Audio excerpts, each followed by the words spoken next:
All right, let's get this thing out for its first test drive with the Sniper EFI.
So I just got back from the first drive of the D100 with the Holley Sniper EFI installed.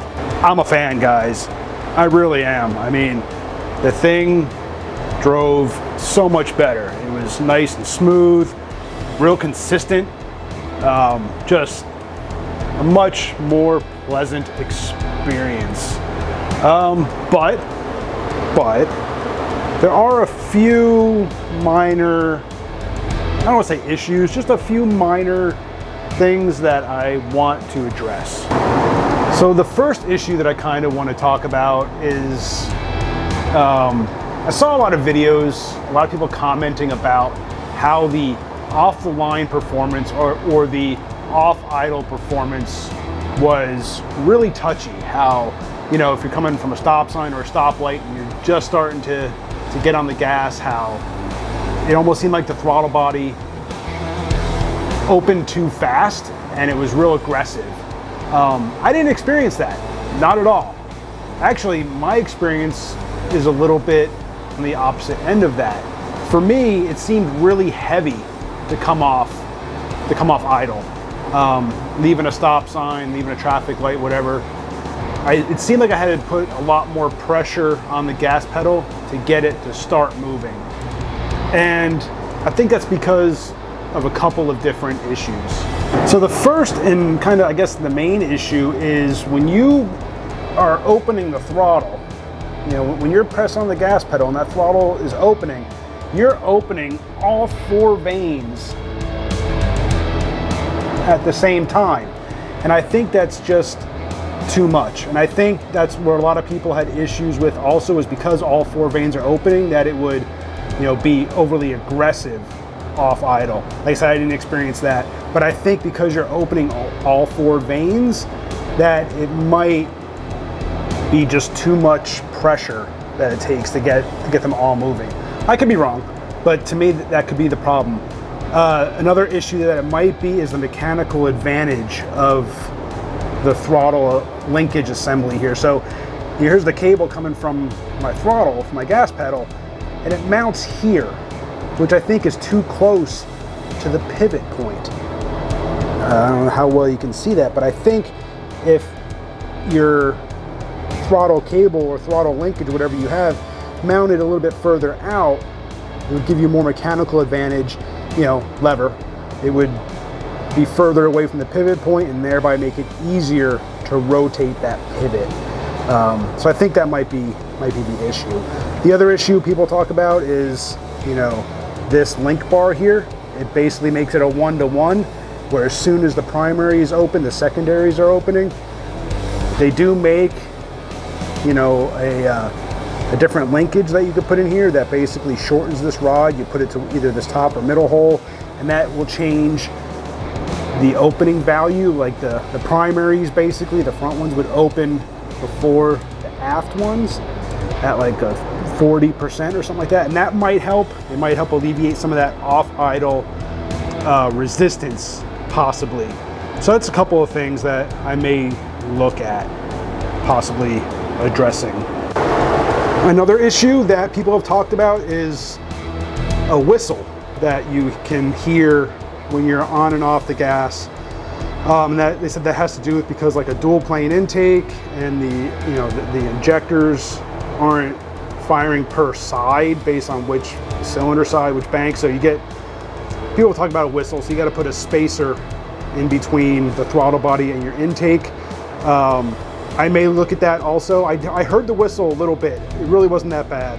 Kind of liked it, actually. It sounds almost like coming off a turbo or something, like a wastegate letting go or something like that. But I may put a spacer there for the heat also. I think because of having the ECU enclosed in the throttle body, this could be more susceptible to heat.